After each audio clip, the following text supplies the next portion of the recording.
नमस्कार। देश की बात में पहले कोरोना के गंभीर होते हालात। एक तरफ संक्रमितों के आंकड़े बढ़ रहे हैं तो दूसरी तरफ उपचार के साधन कम होते जा रहे हैं। आज कई राज्यों के अस्पतालों से खबर आई है कि ऑक्सीजन की सप्लाई खत्म होने की कगार पर पहुंच गई है। नासिक में तो ऑक्सीजन की सप्लाई रुक जाने से 22 मरीजों की मौत हो गई। बहरहाल स्वास्थ्य मंत्रालय के अनुसार 5 राज्यों में एक्टिव केस 1 लाख से ज्यादा। महाराष्ट्र, यूपी, कर्नाटक, छत्तीसगढ़, केरल में ज्यादा केस। देश के 146 जिले सरकार के लिए चिंता का विषय। इन जिलों में 15% से ज्यादा पॉजिटिविटी रेट और जो दूसरी वेव में देश के लगभग सभी राज्य चपेट में आए हैं। तो देश की राजधानी दिल्ली के कई अस्पतालों में ऑक्सीजन खत्म होने के कगार पर है और कई अस्पतालों में 1-2 घंटे के बाद ऑक्सीजन खत्म हो सकती है। यानी अगर फौरन ऑक्सीजन की सप्लाई नहीं शुरू होती है तो दिल्ली में ऑक्सीजन के जरूरतमंद मरीजों के लिए वक्त बहुत भारी और मुश्किल हो सकता है। हालात पर नजर बनाए हुए हैं सेंट स्टीफेंस अस्पताल में 2 से 3 घंटे की ऑक्सीजन है। सगंगाराम अस्पताल में 3 से 4 घंटे की ऑक्सीजन। अपोलो अस्पताल में 8 से 10 घंटे की ऑक्सीजन। अपोलो में 350 से ज्यादा मरीज हैं ऑक्सीजन सपोर्ट पर। होली फैमिली अस्पताल में भी ऑक्सीजन की कमी है। होली फैमिली अस्पताल के मुताबिक कल दिन तक की ही ऑक्सीजन बची है। तो जो ये ऑक्सीजन इमरजेंसी है दिल्ली में, इसके लिए कौन जिम्मेदार है? एनडीटीवी से उत्तर प्रदेश सरकार के सूत्रों के हवाले से खबर यह है कि मेडिकल ऑक्सीजन आवंटन का जिम्मा केंद्र का है। दिल्ली सरकार जो आरोप लगा रही है वो निराधार है।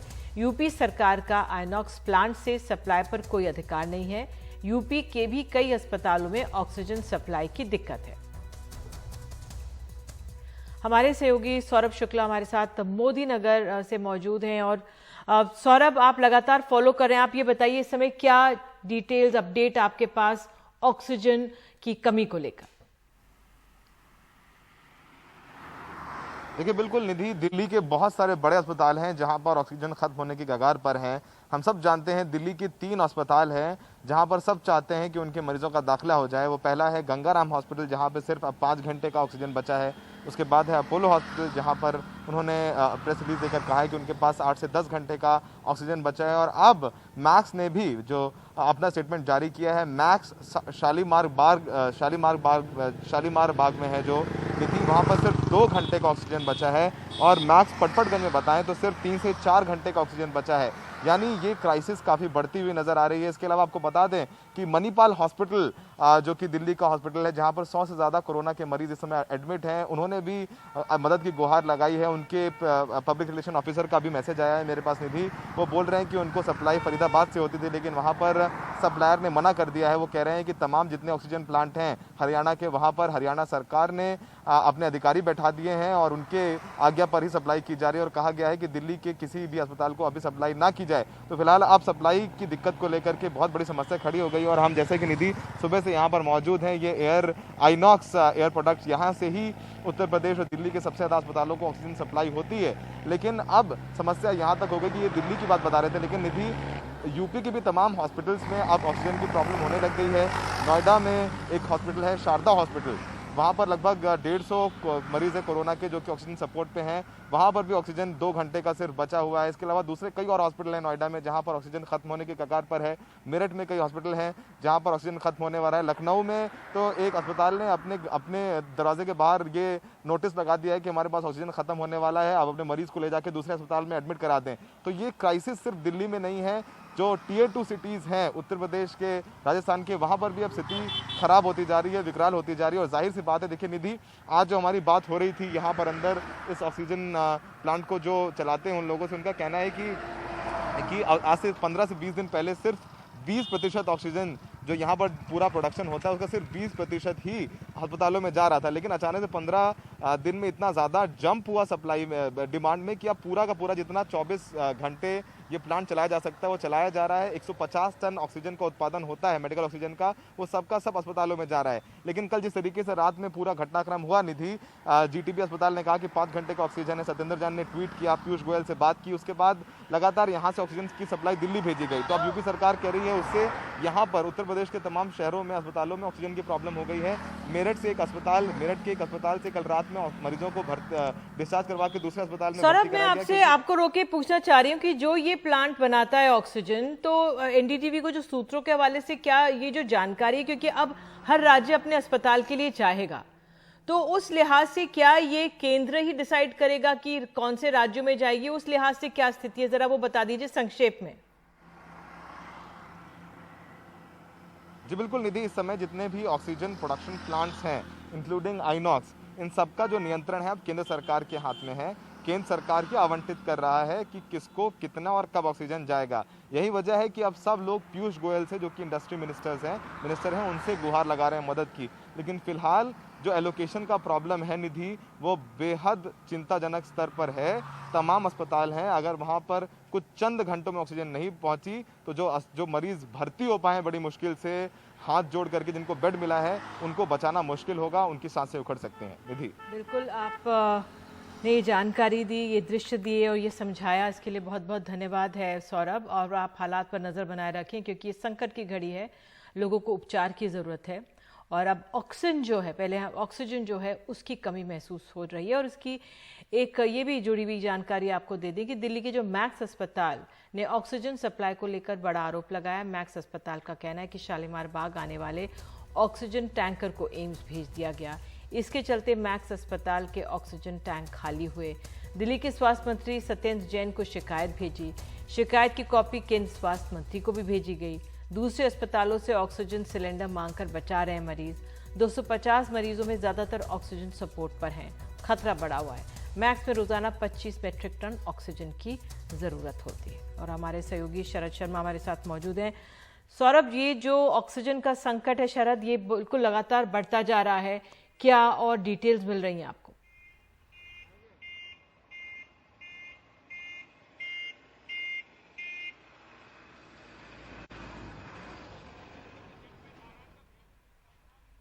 मैं देख सकती हूँ अब सौरभ भी जानकारी हमें देने के लिए वहां पर मौजूद हैं, शायद हमें ठीक से सुन पाए। शरद, अगर आप मुझे ठीक से सुन पा रहे हैं तो क्या अपडेट है जो मैक्स अस्पताल की जो स्थिति है इस समय उसको लेकर?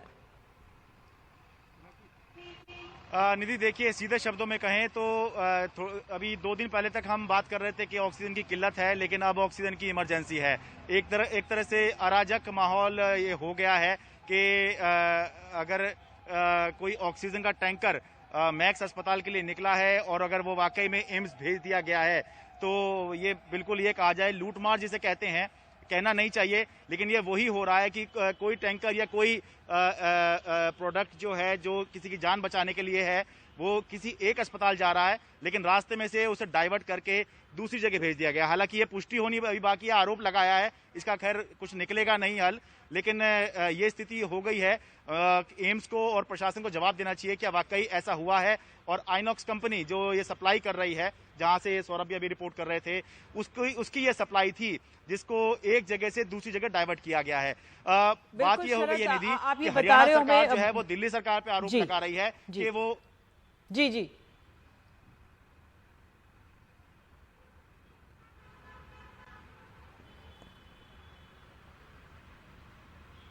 शरद, मैं आपसे यही पूछना चाह रही थी क्योंकि दिल्ली सरकार पर हरियाणा के मुख्यमंत्री जो हेल्थ मिनिस्टर हैं अनिल विज आरोप लगा रहे हैं। दिल्ली सरकार खुद के जो अस्पताल हैं और जो केंद्र के अस्पताल हैं और दिल्ली सरकार के अस्पतालों की लड़ाई आ रही है सामने, तो ये तो बहुत ही पेचीदा स्थिति हो गई। बिल्कुल, यही इसी बात का जिक्र हो रहा था कि क्योंकि इस चीज की किल्लत है, ऑक्सीजन की किल्लत है, तो ये तीनों राज्य जो हैं अपने यहाँ के लोगों के लिए जाहिर सी बात है संघर्ष कर रहे हैं। और संघर्ष इस तरह का हो रहा है कि एक राज्य आपस में आरोप लगा रहे हैं, जैसे कि आम आदमी पार्टी या दिल्ली सरकार की तरफ से ये बात निकल के आ रही थी कि यूपी जो है हमारे जो ऑक्सीजन के टैंकर हैं वो दिल्ली नहीं पहुंचने दे रहा। हरियाणा दिल्ली पे आरोप लगा रहा है कि हमारे जो ऑक्सीजन के टैंकर हैं वो उन्होंने वहां पर रोक लिए और अपने अस्पतालों में शिफ्ट कर लिए। दिल्ली के जो अस्पताल हैं वो ये भी आरोप लगा रहे हैं कि एम्स में जो हमारा ऑक्सीजन का टैंकर आना था, जो हमारे यहाँ आना था, जो तय था, वो एम्स में जो देश का सबसे बड़ा अस्पताल है वहां चला गया।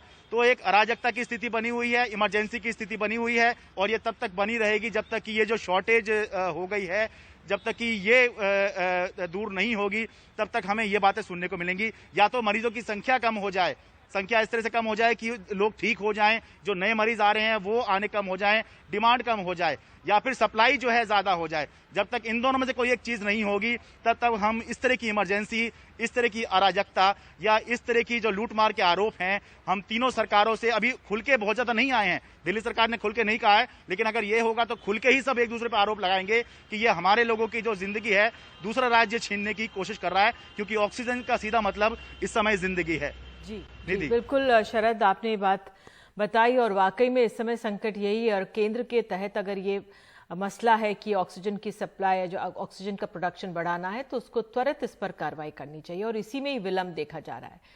तो आपको बता दें, इस बीच पूर्वी दिल्ली के सांसद गौतम गंभीर कोरोना के मरीजों के लिए फेबीफ्लू दवा बांट रहे हैं। लोगों को फ्री में दवा दी जा रही है ऐसा कहा जा रहा है और दवा लेने वालों की भीड़ लग गई। शायद उन्होंने ट्वीट किया है और कहा है कि आकर लें। कोरोना के मरीजों के लिए फेबीफ्लू दवा की काफ़ी मारामारी है और ये दवा मार्केट में आसानी से उपलब्ध नहीं है। वहीं जो पूर्वी दिल्ली से बीजेपी के सांसद गौतम गंभीर हैं, वो पूर्वी दिल्ली के जागृति इंक्लेव में अपने दफ्तर में ये दवा फ्री बंटवा रहे हैं। आप देखें कि यहाँ पर उनके जो स्टाफ के लोग हैं वो ये दवा फ्री बांट रहे हैं। हम बात करते हैं और पूछते हैं कि आखिर क्या इसका प्रोसेस होता है। अच्छा, आप बताइए सर कि ये दवा जो है फेबीफ्लू आप लोग कहाँ से मंगा रहे हैं, कैसे बांट रहे हैं, क्या प्रोसेस है इसका? माननीय सांसद जी ने अपने पैसे से खुद मंगवाई है ये, और हम लोग आधार कार्ड ले रहे हैं, प्रिस्क्रिप्शन डॉक्टर की ले रहे हैं, जो डॉक्टर ने लिखा हुआ है उनको ही ये दवाई दी जा रही है। अच्छा, तो ये दवा जो है पूर्वी दिल्ली लोकसभा क्षेत्र के लोगों को दी जा रही है या बाकी लोगों को भी दी जा रही है? बाकी लोगों को नहीं दी जा रही, सिर्फ पूर्वी दिल्ली लोकसभा के जो हैं यहाँ पे रहने वाले उन्हीं को दी जा रही है। फेबीफ्लू, ये सामने टैबलेट रखे हुए हैं और ये टैबलेट जो है लोगों को दिए जा रहे हैं क्योंकि ये टैबलेट बाजार में आसानी से उपलब्ध नहीं है। लेकिन जो पूर्वी दिल्ली के सांसद हैं उन्होंने ये दवा मंगाई है अपने दफ्तर में और यहाँ पर जो पूर्वी दिल्ली लोकसभा क्षेत्र के लोग हैं उनको ये दवा दी जा रही है। आप देखें कि उनके दफ्तर के बाहर किस कदर लोगों की भीड़ यहाँ पर लगी हुई है। मैं आपको दिखाता हूँ। दवा लेने अभी आई हैं? हाँ भैया, हम 4 बजे आए हैं। अच्छा, 4 बजे से आप खड़े हैं यहाँ पर? हाँ जी। अच्छा, तो दवा क्या मार्केट में अवेलेबल है नहीं अभी क्या? अच्छा, और यहाँ फ्री मिल रही है यहाँ पे? हाँ, इन्होंने किसी ने बताया। अच्छा, तो हम आए तो इन्होंने कहा हाँ अवेलेबिलिटी है। कितनी टैबलेट चाहिए आपको? हमें तो पूरा पत्ता ही चाहिए अभी तो। उसी में लिखा हुआ है प्रिस्क्रिप्शन में, वो उनको दे दिया है। आप कहाँ से आए भैया? इस दिल्ली पटपड़गंज से। तो आपके यहाँ किसको प्रॉब्लम है, कौन बीमार है? मैं हूँ, मेरी वाइफ है। अच्छा, ओके ओके ओके। तो दवा आपको मिली अभी नहीं मिली है? अभी मिलने वाली है। तो आप देखिए कि किस तरह से यहाँ पर लोग इकट्ठा हुए हैं और ये दवा अभी भी बांटी जा रही है। रोजाना 10 से 5, सुबह 10 बजे से 5 बजे तक ये दवा मिलेगी और पूर्वी दिल्ली लोकसभा क्षेत्र के लोग यहाँ पर आकर दवा ले सकते हैं। नई दिल्ली से कैमरामैन अश्विनी मेहरा के साथ मैं मुकेश सिंह, एनडीटीवी इंडिया। तो गौतम गंभीर ने गंभीर सवाल खड़ा कर दिया। बीजेपी के सांसद हैं और उनके पास वो दवाई मिल रही है जो दिल्ली की और तमाम दिल्ली के आसपास गुड़गांव, नोएडा की दवाई की दुकानों से ये दवा गायब है। बहरहाल आगे बढ़ते हैं। महाराष्ट्र के नासिक में एक बड़ा हादसा सामने आया है। यहाँ के डॉक्टर जाकिर हुसैन अस्पताल में ऑक्सीजन के टैंकर भरे जा रहे थे। इनमें एक टैंकर लीक हो गया। इसे दुरुस्त करने के लिए अस्पताल में ऑक्सीजन की सप्लाई आधे घंटे के लिए रोक दी गई। इसका सीधा असर अस्पताल में भर्ती मरीजों पर पड़ा और देखते देखते 22 मरीजों की मौत हो गई। जिसकी मौत हुई है उनमें 11 महिलाएं, 11 पुरुष मरीज शामिल हैं। अस्पताल में हालात बेहद दर्दनाक थे। राहत की बात यह थी कि अस्पताल में ऑक्सीजन की सप्लाई एक बार फिर से शुरू कर दी गई है। मुख्यमंत्री उद्धव ठाकरे ने नासिक हादसे में जिन लोगों की मौत हुई है उनके आश्रितों को 5-5 लाख के मुआवजे का ऐलान किया और पूरी घटना की उच्च स्तरीय जांच के आदेश भी दिए हैं। इससे पहले नेता प्रतिपक्ष देवेंद्र फडणवीस ने भी घटना की पूरी जांच की मांग की है। इस पूरे मामले पर प्रधानमंत्री की तरफ से भी प्रतिक्रिया आई थी। मुझे लगता है कि वहाँ के कमिश्नर से मेरी बात हुई और अभी स्थिति ठीक है। वहाँ के जो लोकल गार्डियन मिनिस्टर है डॉक्टर भुजबल वहाँ पर गए हैं और मैं और एफडीए मिनिस्टर भी। 22 का आंकड़ा बता रहे हैं, क्या वो सही है? हाँ बिल्कुल, 22 का आंकड़ा है। 11 पुरुष है, 11 स्त्री है। और हमारे साथ हमारे सहयोगी सोहित मिश्रा मौजूद हैं। सोहित, इस हादसे पे क्या जानकारियां मिल पा रही है? राहत की बात यह कि अब ऑक्सीजन सप्लाई दुरुस्त हो गई है, लेकिन ऐसा कैसे हो गया कि इतने टैंकर्स होने के बावजूद अगर सप्लाई रोक दी गई और इतने लोगों की जान चली गई?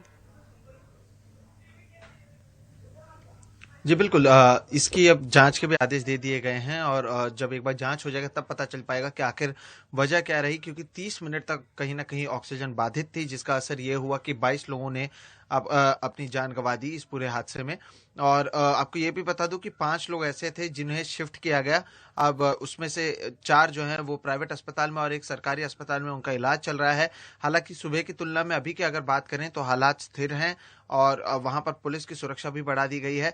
जो एक जानकारी अभी मिली है कि जब इस पूरे ऑक्सीजन को भरने का और जब ये लीक होने का काम चल रहा था, जब ये लीक हुआ उस समय जब वहां पर जो अधिकारी और साथ ही साथ जो कर्मचारी होने चाहिए थे, जो जिसे कंट्रोल कर सकते थे, उनके वहां पर मौजूद नहीं होने की बात सामने आ रही है और फायर ब्रिगेड को वहां पर पहुंचने में करीबन 30 मिनट का समय लगा, जिसके बाद इस पर काबू पाया गया। तो आखिर कौन थे वो कर्मचारी और कौन थे वो अधिकारी जिनको वहां पर होना चाहिए था, वो वहां पर क्यों नहीं थे, ये एक सवाल अब उठ रहा है। और इसके बाद अब जब जांच के आदेश दिए गए हैं, मुख्यमंत्री ने भी एक हाई लेवल कमेटी बनाकर जांच करने के आदेश दिए हैं, एक उच्च स्तरीय कमेटी की जांच के आदेश दे दिए गए हैं। तो इसमें क्या कुछ सामने निकलता है ये देखना अहम होगा। और ये केवल एक जगह का हादसा नहीं है। आपको याद होगा कि कल किस तरह से हमने बताया था कि अहमदनगर में केवल 3 से 4 घंटों के ऑक्सीजन की सप्लाई बची हुई थी। वहां पर भी किस तरह से अफरा तफरी मची थी, लोग कलेक्टर दफ्तर के बाहर जाकर प्रदर्शन कर रहे थे। आज भी यहाँ पर जब यहाँ से लोगों को दूसरी जगह ले जाने की कोशिश की गई, कहीं पर भी जगह बेड कुछ अवेलेबल नहीं था। तो ऐसे कई सारे सवाल हैं। एक बार जब इसकी जांच की जाएगी तब शायद इसके ऊपर आगे और खुलासा हो पाएगा कि आखिर क्या वजह थी जिसकी वजह से 22 लोगों को अपने जान से हाथ धोना पड़ा। बहुत बहुत शुक्रिया सोहित इस जानकारी के लिए। नजर बनाए रखें। वक्त एक छोटे से ब्रेक का दे, इसके बाद में आगे राजस्थान में ऑक्सीजन की कमी से जुड़ी खबर।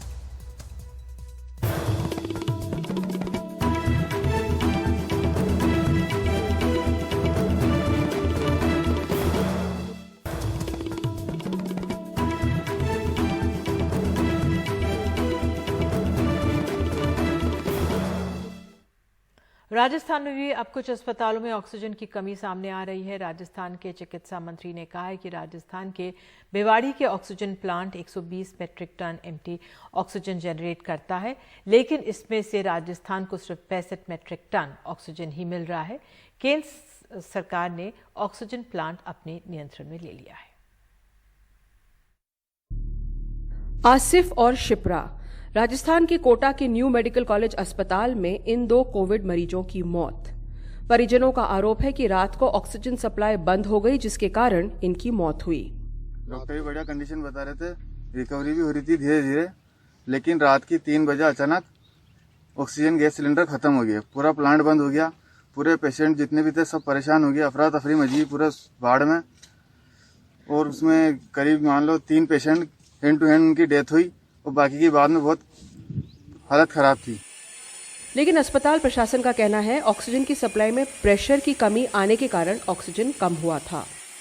2 से 5 मिनट का व्यवधान आया था, जिसमें कि सिलेंडर का प्रेशर कम हो गया था और हमारे पास भरे हुए सिलेंडर नहीं थे। उनके आने में 2 मिनट से 5 मिनट की देरी हुई, उसकी वजह से ये प्रॉब्लम हुई। राजस्थान सरकार भी अब कह रही है कि राज्य को 136 मैट्रिक टन ऑक्सीजन की जरूरत है, लेकिन उनको केंद्र से मिल रहा है सिर्फ 65 मैट्रिक टन। जितने भी मेडिकल ऑक्सीजन के प्लांट्स लगे हैं देश के अंदर, उनको भारत सरकार ने अपने अधीन में ले लिया और डिस्ट्रीब्यूशन का काम भी उन्होंने तय करना शुरू कर दिया। जैसे हमारे भिवाड़ी में आईएमएक्स प्लांट है जो करीब 120 एमटी ऑक्सीजन, मेडिकल ऑक्सीजन उसका प्रोडक्शन है। अब हमें उसमें से एलोकेट किया 65 एमटी। ऑक्सीजन सुचारू रूप से जिलों में पहुंचे, इसके लिए राज्य सरकार ने दिल्ली के पास भिवाड़ी से, जहां से ऑक्सीजन की सप्लाई होती है, जोधपुर तक ग्रीन कॉरिडोर भी बनाया है। जयपुर से हर्षा कुमारी सिंह, एनडीटीवी इंडिया।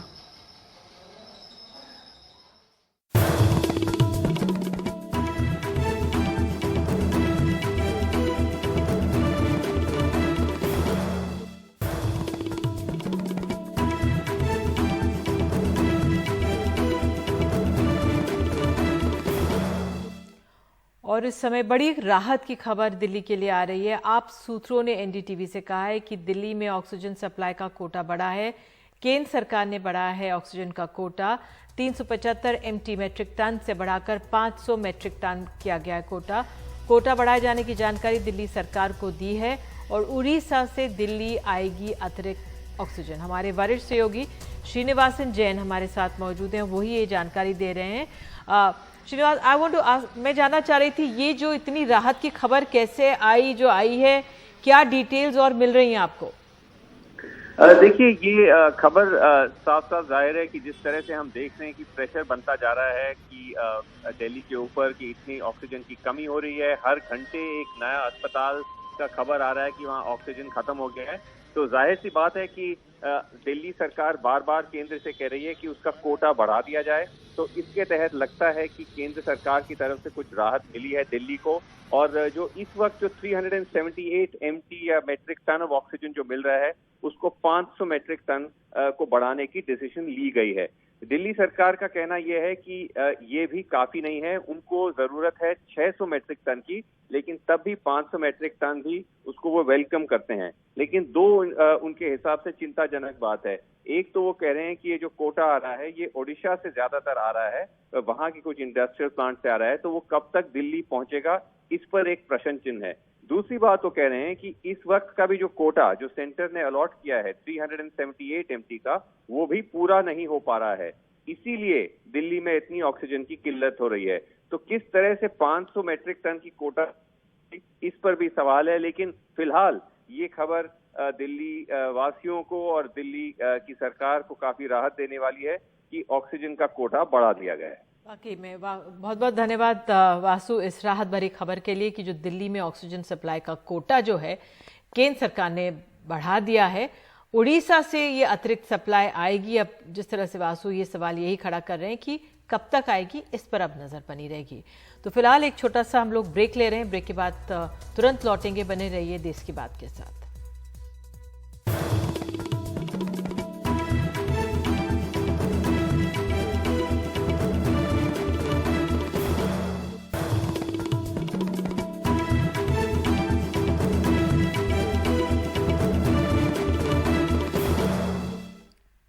कर्नाटक में वीकेंड में पूरा तरह से कर्फ्यू रहेगा, जबकि दूसरे दिनों में रात 9 बजे से सुबह 5 बजे तक और कंस्ट्रक्शन और इंडस्ट्रियल एक्टिविटीज को कोविड प्रोटोकॉल के साथ इजाजत दी गई है। हालांकि रेस्टोरेंट्स पर पाबंदी लगी रहेगी।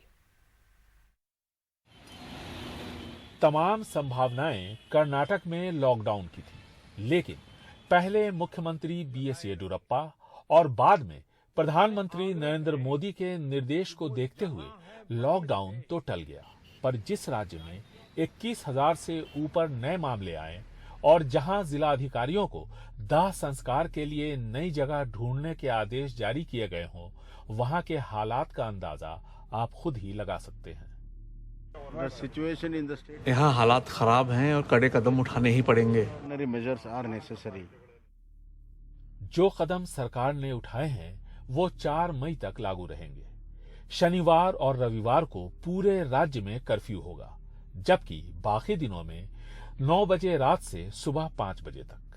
हालांकि जरूरी सेवाओं, उद्योग और निर्माण को कर्फ्यू के दायरे से दूर रखा गया है। रेस्टोरेंट्स बंद रहेंगे, सिर्फ टेक होम की इजाजत होगी। साथ साथ सभी धार्मिक जगहों को भी बंद कर दिया गया है। संक्रमण रोकने के लिए सरकार ने फिर कुछ नए कायदे कानून बनाए हैं। इन पर सख्ती से अमल होगा या नहीं, ये बात की बात है। लेकिन हमें और आपको अपने और अपने समाज की फिक्र करनी चाहिए, क्योंकि अस्पतालों में बेड नहीं है, ऑक्सीजन नहीं है और फिर चिता को अग्नि देने वाला भी कोई नहीं है। जो लोग बीमार हैं वो ऑक्सीजन के लिए तड़प रहे हैं और जो इस दुनिया से चले गए उनका अंतिम संस्कार रीति रिवाजों के मुताबिक नहीं हो पा रहा है। ऐसे में कायदे कानून का पालन करना हमें खुद ही शुरू करना चाहिए। सरकार की किसी एजेंसी का इंतज़ार करने की ज़रूरत नहीं है और न ही ये इसका सही वक्त है। बेंगलुरु से कैमरामैन गोविंद मूर्ति के साथ निहाल खदवई, NDTV इंडिया। वैक्सीन टीकाकरण से जुड़ी हुई जानकारी जिस तरह से 18 साल से ऊपर के अब सभी को दी जाएगी, तो देश में 60 साल से ऊपर के 10 करोड़ आबादी है, जिनमें से करीब 5 करोड़ लोगों को पहली डोज दी गई है। बाहर के वैक्सीन निर्माताओं से बातचीत चल रही है।